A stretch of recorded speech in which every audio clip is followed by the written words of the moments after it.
Girovisual, Red Regional de Televisión. Presenta Expresión Política. Hola, ¿cómo están todos ustedes? Sean bienvenidos una vez más a Expresión Política. Estamos a través de las pantallas de Girovisual Televisión para todo el país, a través de distintas plataformas, unas de ellas también BTR y nuestras señales aéreas para la región de Valparaíso. Queremos presentar ahora a nuestro invitado, una persona que es bastante conocida en la zona que va a representar. Si usted no lo conoce, se lo vamos a presentar ahora en Expresión Política. Estamos hablando de Rafael González Camus, quien es candidato a diputado por el Distrito 7 del Partido Republicano. ¿Cómo está, Rafael? Bienvenido. Hola, muy buenas tardes. Muchas gracias por la invitación a su programa y esperamos aquí estar listo y dispuesto para responder cada una de sus inquietudes y consultas. Bueno, muchas gracias por visitarnos y yo decía, bueno, probablemente muchos lo conocen, sobre todo quienes son verdes, ¿cierto? Lo digo porque es fue expresidente de Wanderers y además es wanderino de corazón, de siempre, ¿no? Sí, efectivamente, es un tema familiar. Mi papá tiene más de 60 años de socio de la institución. Toda mi familia pertenecemos al club en calidad de socio. Y yo estoy desde que tengo uso razón al lado de Santiago Wanderers y me tocó ser presidente de la institución entre 2018 y 2021. Me imagino que tiene que haber sido como un orgullo para el padre, ¿no? En ese minuto. Pero por supuesto, fue algo muy orgulloso, no solamente para él, sino que para toda la familia. Me imagino. Bueno, a mí la verdad es que no me gusta mucho el fútbol, pero uno cuando va al estadio, o sea, no me gusta porque no lo entiendo un poco, pero cuando uno va al estadio igual también se relaja porque grita y descarga todas las energías que están acumuladas. A veces en contra de los dirigentes, pero y eso también me tocó vivirlo. De los dirigentes, de los jugadores también de repente, porque a veces, oye, pero ¿cómo no hizo esta jugada? Y uno se cree director técnico también, eso pasa y es entretenido, es parte de la vida. Y aparte que en las regiones hay mucha pasión también del fútbol, independientemente de lo que es ya los equipos más grandes, sino que cada persona como que es muy comprometido con su equipo, ya sea Wanderers en Valparaíso, Everton en Viña del Mar, bueno, qué decir adentro, La Calera, Quillota, San Antonio Unido también. Efectivamente, si al final muchas de las personas tienen una identificación con su club por lo que significa la raigambre con la comuna, con la ciudad. En el caso de Santiago Wanderers tiene más allá de una característica deportiva o futbolística, es una institución patrimonial que forma parte de la esencia de Valparaíso, es una institución pionera dentro de su rubro, es el decano del fútbol chileno y por tanto ha generado un camino o una hoja de ruta dentro del fútbol chileno, pero también tiene una labor social, es un club formador. En mi época había más de 200 niños que se formaban al alero de la institución, desde una sub-7 hasta una sub-18 que era la categoría de proyección, y eso también va inculcando mucha motivación a las familias de querer participar en un club como Santiago Wanderers, que va más allá del tema competitivo del primer equipo, que al final es la cara visible y todo gira más positivamente si al equipo principal le va bien, la formación también se desarrolla bien y todo el tema social a lo largo de la comuna de Valparaíso como patrimonio también se manifiesta de mejor manera. Bueno, además que todos en algún minuto van a querer ser titular, pues entonces también se van formando para llegar arriba. Sobre el tema de patrimonial, es un tema que lo vamos a tratar en este programa totalmente, pero antes también vamos a contar que Rafael es abogado, es magíster en Derecho, ya lo decíamos que fue presidente del Wanderers, además está apoyando a muchas organizaciones que tienen que ver con la sociedad civil, algo me contaba de bomberos, está la Corporación Matriz, el Rotary, también apoya a otras más, ¿no? Sí, efectivamente, mire, yo soy un porteño, nací en el antiguo hospital naval que estaba en Playa Ancha porque soy hijo de dos funcionarios de la Armada, mi padre es oficial mayor, mi madre es sargento primero de la Armada, ambos de la especialidad de abastecimiento, y he estado toda mi vida en la ciudad de Valparaíso. En primer lugar, estudié en un colegio que era el Seminario San Rafael, que es un colegio tradicional de Valparaíso, y de ahí pasé a estudiar Derecho en la Universidad de Valparaíso, y como abogado, el ejercicio libre de la profesión lo desarrollo en un edificio emblemático. Mi oficina está en el Reloj Tour, en la Punta Diamante, que está ahí en Cochrane con Calle Prat, que es algo muy simbólico, también característico de la ciudad de Valparaíso. Pero aparte de ejercer la profesión como abogado, también me he dedicado mucho a la sociedad civil, por eso participo en el Rotary, que es la institución más antigua dentro de su rubro, la de Valparaíso, en la Corporación de Amigos, de la primera compañía de bomberos, que es la más antigua no solamente de Valparaíso, sino que de Chile entero.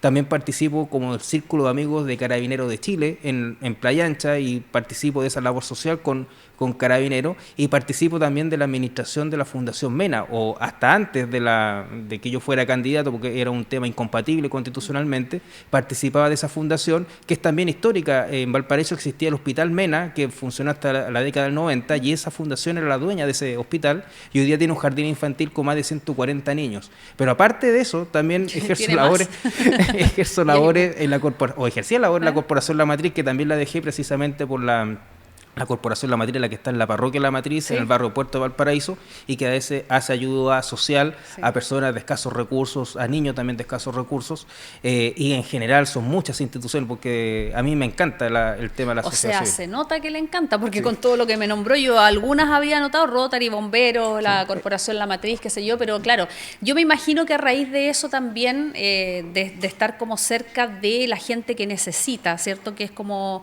vivir otra realidad para algunos. Me imagino que también lo ha aterrizado en los temas sociales que quiere tratar para el Congreso en el caso de ser electo diputado. Por supuesto, si al final yo, si bien tengo una opinión política desde siempre y siempre he sido una persona de derecha, no había tenido una participación activa en la política hasta el año pasado, cuando me presenté como candidato a alcalde por la ciudad de Valparaíso y que no pude obtener el premio mayor, que era la alcaldía, y salí segundo con un importante respaldo.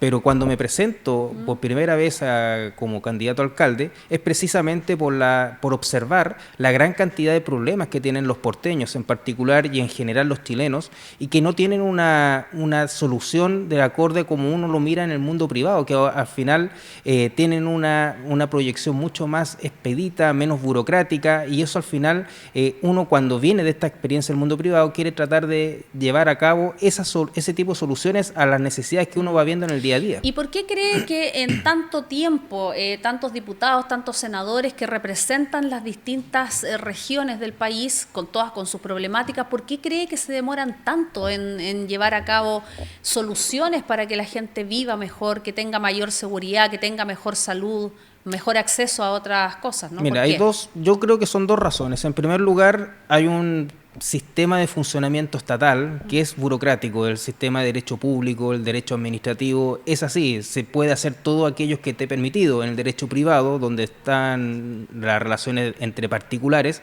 se puede hacer todo aquello que no esté prohibido, de tal manera que hay una mayor amplitud para poder gestionar soluciones a los problemas. Y por eso a veces el mundo privado termina tomando la delantera en las soluciones.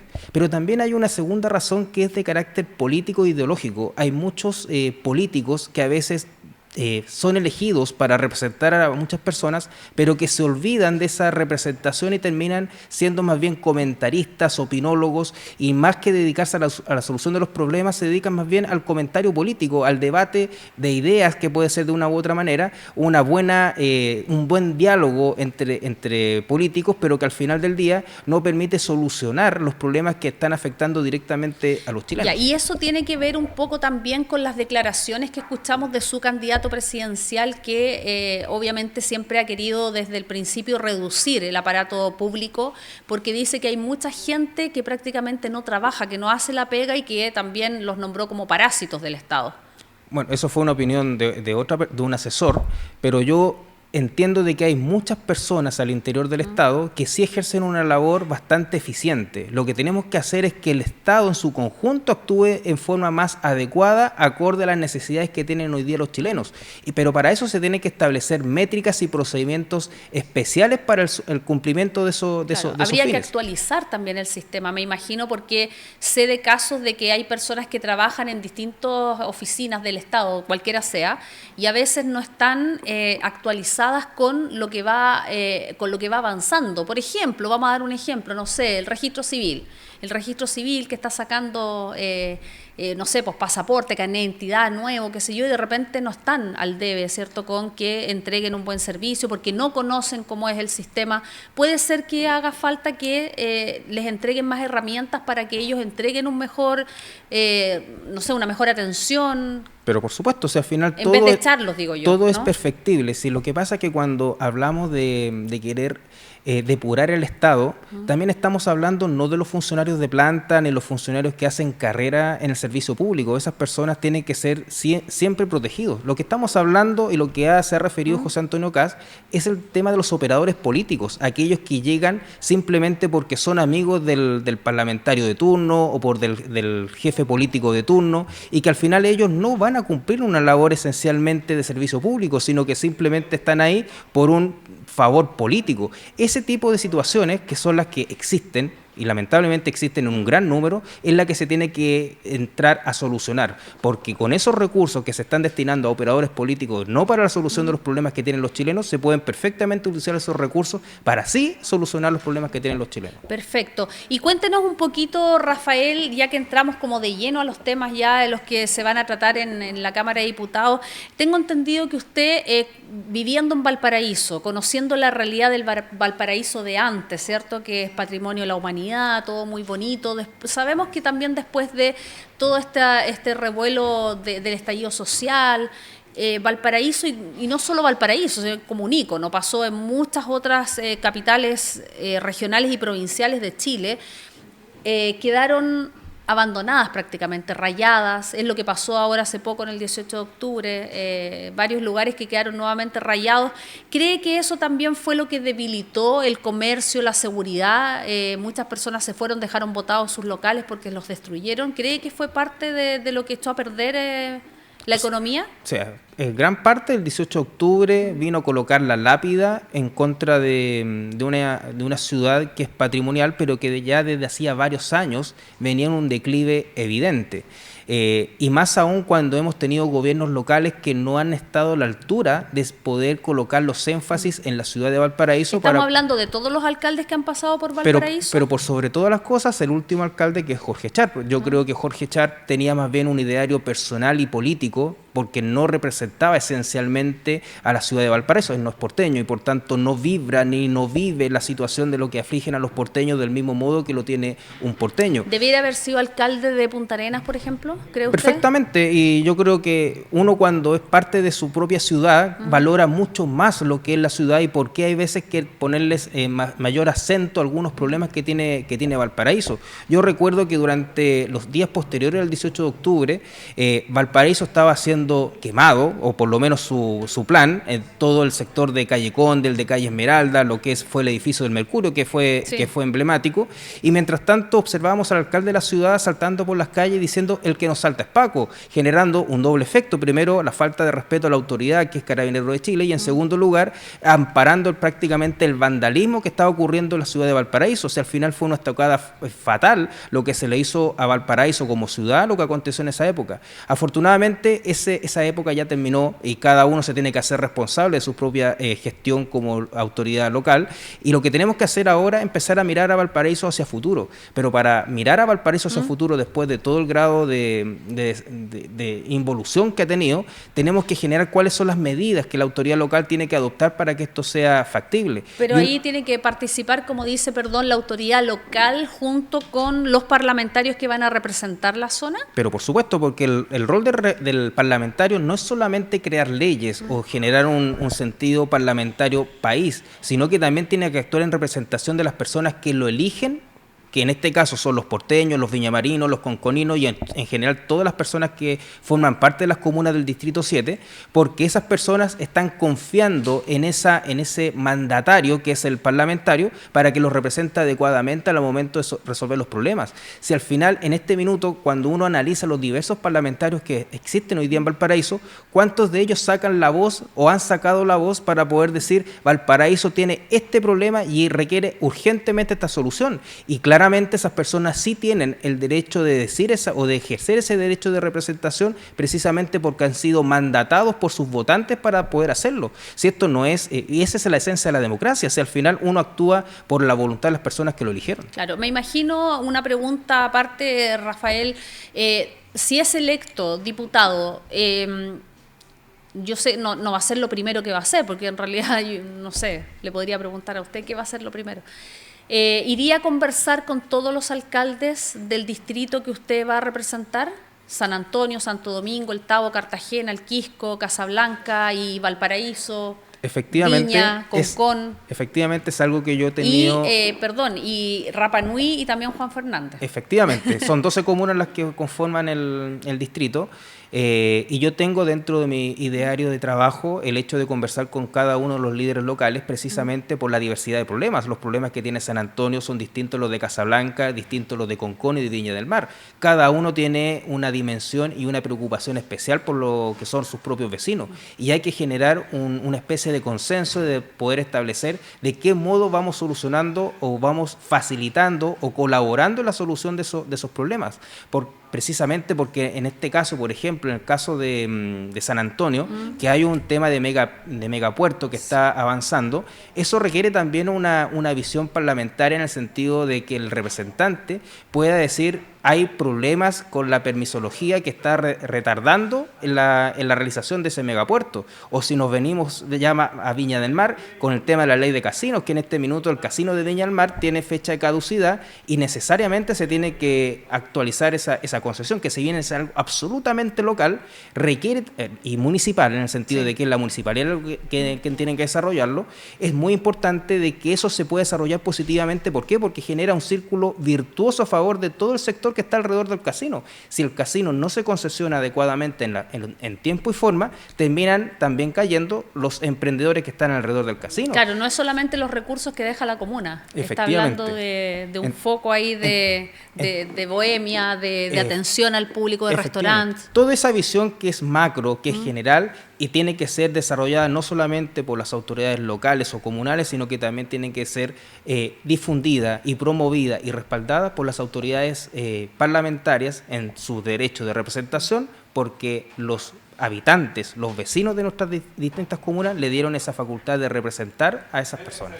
Rafael, ¿qué opina usted de la salud que hay en la región en general? Porque, bueno, hay un distrito que quiere representar, pero los hospitales más importantes están justamente en Valparaíso, Viña del Mar y, bueno, y uno en San Antonio que es de baja categoría. Efectivamente, hay un grave problema en materia de salud, y cuando uno analiza las diversas prioridades que ha establecido la propuesta del candidato José Antonio Caz, al cual yo respaldo adecuadamente, está el tema de los derechos sociales, y uno de esos derechos sociales está el tema de la salud. Parece insólito y a la vez preocupante de que este año, que aún no termina, los presupuestos que se manejaban en materia del Hospital Carlos Van Buren terminaron siendo insuficientes para el grave problema que tiene. Y el otro día yo lo comentaba, o más bien le escuchaba a otro candidato del mismo partido que decía: existen más recursos para elaborar un monumento en la 8ª región que recursos para la salud en el Hospital Carlos Van Buren. Con todo el respeto que tiene ese monumento, las personas se mueren si no hay recursos. El monumento con las personas no se van a morir si existe ausencia para construir un monumento. De tal manera que si nosotros colocamos el énfasis en las cosas que realmente están pidiendo y clamando los chilenos y los porteños en particular, vamos a tener una solución más adecuada en esa materia que es tan urgente como es el de la salud. Perfecto. Bueno, hay hartos temas pendientes que vamos a estar tratando, y uno de ellos también es vivienda. En estos días también estuvo acá en Viña del Mar la candidata Evelyn Matei. Estuvo Carlos Montes, el ministro de la cartera, justamente viendo esto en Viña, pero vamos a tratar ese tema luego de esta breve pausa. Ya volvemos. Giro Visual, Red Regional de Televisión, está presentando Expresión Política. No te quedes fuera de lo que pasa. Giro Visual Televisión, ahora está más cerca de ti que nunca. ¿Tienes una noticia, un video que quieres compartir o simplemente quieres interactuar con tu canal favorito? Es muy fácil. Guarda nuestro número de WhatsApp y envíanos tus mensajes, reportes, noticias y saludos al instante. Anótalo bien. +56 9 850 20000. Giro Visual Televisión, tu canal regional, ahora en tu teléfono. ¡Te esperamos!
Giro Visual, Red Regional de Televisión, está presentando Expresión Política.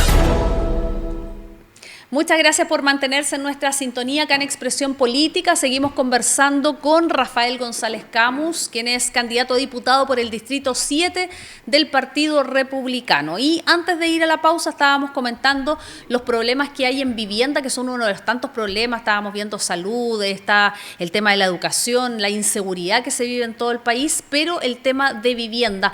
Decíamos que estuvo Carlos Montes acá en el tema de la reconstrucción viendo, ¿cierto?, cómo afectó a varias familias aquí en Viña del Mar con el incendio, y también estuvo la candidata Evelyn Matei, pero hemos visto como aparte de la reconstrucción, como que hay pocas viviendas sociales, ¿no? ¿Es cosa mía, es cosa, no sé, es verdad? ¿Qué es lo que sabe usted? Mire, si al final el tema de la vivienda, estamos todos conscientes que existe una crisis generalizada, no solamente por lo que acontece en materia de tomas o usurpaciones, que es quizá el tema en cuestión que existen, por ejemplo, en San Antonio, lo que aconteció también hace pocos días en Quilpué, sino que también en todo lo que dice relación con la reconstrucción de Viña del Mar después del mega incendio. Y a eso tiene que agregar otro tema, que al final en materia de viviendas también existe una crisis en el sentido de que no se desarrolla en tiempo y forma la construcción de viviendas para poder absorber la demanda que existe en materia de vivienda. Y esto existen muchos índices, muchos estudios y análisis que ha hecho la Cámara Chilena de la Construcción y que ellos mismos han establecido una hoja de ruta de cómo se podría solucionar. Existe la posibilidad de construir 240.000 viviendas en una década, en los próximos 10 años, pero para eso se tienen que generar una serie de incentivos que permitan cubrir esa demanda. Como por ejemplo... La Cámara Chilena de la Construcción lo tiene súper claro, por ejemplo, crear beneficios a las constructoras, a las inmobiliarias para poder construir una primera vivienda, o para que las personas que tengan un subsidio en la primera vivienda lo puedan acceder y eventualmente también a un segundo. Pero esos son beneficios que pueden ser desarrollados en forma inmediata y en los próximos años. Pero está súper claro de que existe una crisis en materia de vivienda porque no se está construyendo al mismo ritmo que se está ejerciendo esa demanda. Y también hay un criterio de que muchas de las viviendas sociales están establecidas según familias de 4 personas como estándar, y las estadísticas señalan de que ya el número de 4 va bajando, son a veces de 3 personas las que integran las familias, y eso permitiría, por ejemplo, reducir los costos en las construcciones de las viviendas, y eso podría facilitar la construcción de viviendas. En el caso de que José Antonio Kast fuera presidente en 4 años, por ejemplo, ¿lograría tener más viviendas sociales? Hay que trabajar el sistema para que podamos tener mucho más vivienda, y en este caso el Ministerio de Vivienda y Urbanismo ha sido bastante deficiente en otorgar los criterios para poder construir más viviendas sociales, y eso también va de la mano con la situación que ocurre en las tomas, porque llegamos, por ejemplo, a la situación de la megatoma de San Antonio, única y exclusivamente porque no se adoptaron los criterios en tiempo y forma para evitar aquello. Hoy día esa megatoma es realmente algo súper difícil de poder revertir, precisamente por el gran número de personas que están. Debieran haber actuado antes de que siguiera llegando más gente a la toma. Por pero supuesto. ¿Cómo se hace cuando no hay vivienda social, o por ejemplo tienen que destinar un fondo para que las personas tengan un arriendo? Completamente de acuerdo ¿Ya? con usted, y precisamente ahí están el análisis y la autocrítica que se debiese hacer la autoridad, porque si no están esas condiciones de crear viviendas para que las personas no tengan que optar por estas situaciones de usurpación, difícilmente vamos a darle las alternativas para que lleguen a esos lugares. ¿Y eso es falta de gestión, o como dijo Milei, no hay plata? Yo creo que si hubiese buena gestión, sí estarían los recursos para poder solucionarlo. Y claramente aquí hay una visión también mucho más macro, que no solamente afecta al Ministerio del ramo de vivienda. Si el Estado en este minuto está creciendo en forma muy limitada, tendríamos que generar las condiciones para que el Estado crezca con mayor velocidad, a un mejor ritmo, y con un mayor crecimiento vamos a generar mayores recursos, tanto estatales, para crear las viviendas que corresponden, pero también vamos a generar posibilidades para que el el privado, el emprendedor, pueda tener mejores capacidades adquisitivas para mejorar su calidad de vida y no acceder no solamente a una vivienda social, sino que a una vivienda de conformidad al trabajo que está desarrollando. Claro, y me imagino también ahí, siguiendo con el tema de la vivienda, ya las ciudades están prácticamente colapsadas, todo está creciendo claro, como comentábamos, hay muchas más personas, antes las comunas eran chiquititas. Pero no necesariamente, por ejemplo, el plan de Valparaíso está prácticamente desierto, hay una desocupación prácticamente del 90%. Pero estamos hablando del plan de Valparaíso. El plan de Valparaíso, pero estamos hablando de negocios, no para viviendas sociales. También se podría vivir en Valparaíso y se podrían generar incentivos para que muchos de los lugares que están hoy día abandonados se pudiesen eventualmente servir para que personas pero hay residan. Abandono de terrenos que se puedan construir de verdad, o estamos hablando de propiedades patrimoniales que no se pueden destruir prácticamente, porque ahí también existe un abandono en donde el privado junto con el Estado a lo mejor no han hecho alguna propuesta para poder rescatar ese patrimonio que se está cayendo a pedazos. Efectivamente, son dos temas.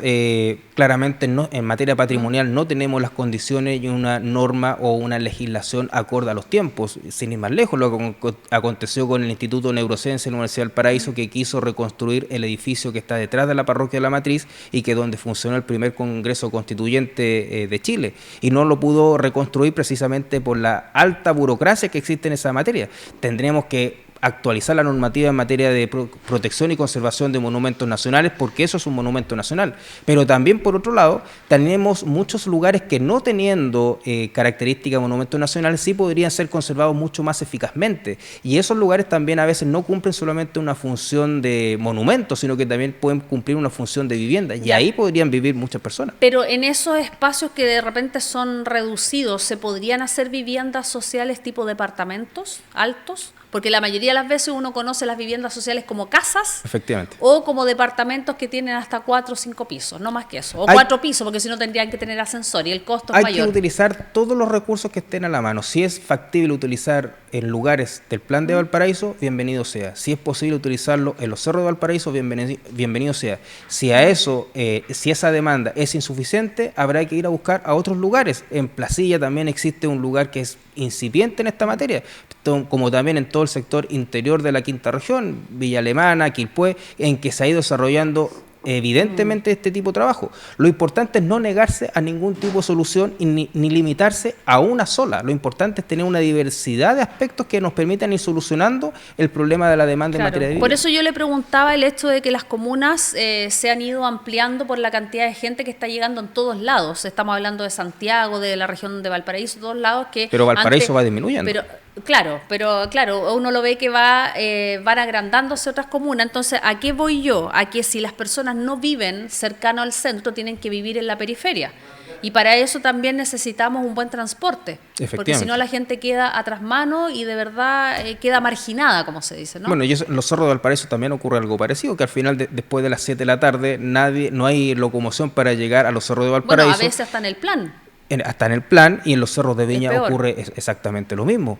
Y eso también requiere un tratamiento urgente. Si al final estamos en un círculo vicioso, pero esto no significa que tenemos que encontrar siempre todo malo. Tenemos que arremangarnos los brazos y ponernos a trabajar en esa solución. Claro. Ahora, respecto a todo lo que usted me cuenta, ¿está dispuesto a discutirlo con parlamentarios de otro color político, incluso de súper extremo? Hablamos, no sé, del Partido Comunista, el Frente Amplio, regionalistas verdes, porque a veces el tema político como que cierra la posibilidad. Dice, no, yo tengo esta carta magna, no sé por decirlo así, y yo de aquí no me paso para acá. Pero uno siente que los políticos de repente no se sientan a conversar y no solucionan simplemente porque están haciendo un gallito de partidos políticos. Yo creo que hay que sentarse a conversar, pero siempre bajo el criterio de que las mejores soluciones son las que hay que aplicar.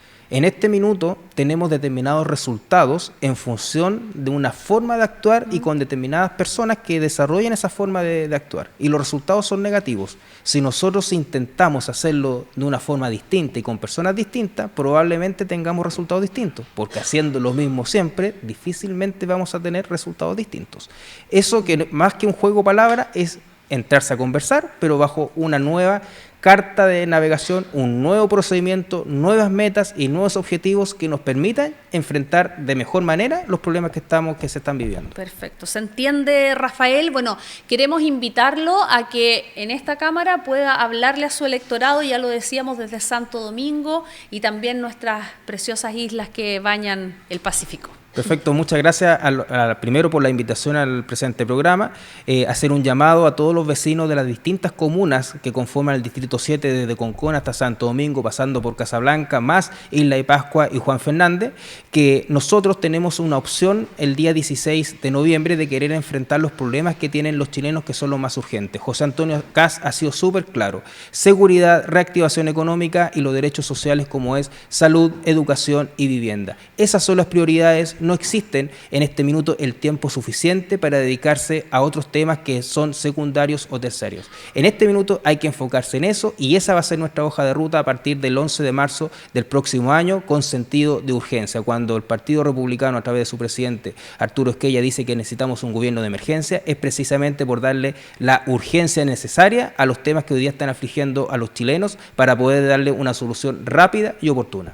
Bueno, Rafael González, queremos agradecer que haya estado con nosotros acá en Expresión Política, candidato a diputado del Distrito 7 por el Partido Republicano, abogado magíster en Derecho. Muchas gracias por haber estado con nosotros, y lo vamos a invitar nuevamente para que nos cuente cómo va esta campaña y también lo que le comenta a la gente en la calle, que es importante. Se lo decimos a todos los candidatos, ¿cierto? Porque ahí van recogiendo ideas de la realidad que se vive en nuestra zona. A ustedes también muchas gracias por estar con nosotros, y lo invitamos a que sigan la compañía de Giro Visual Televisión. Chao.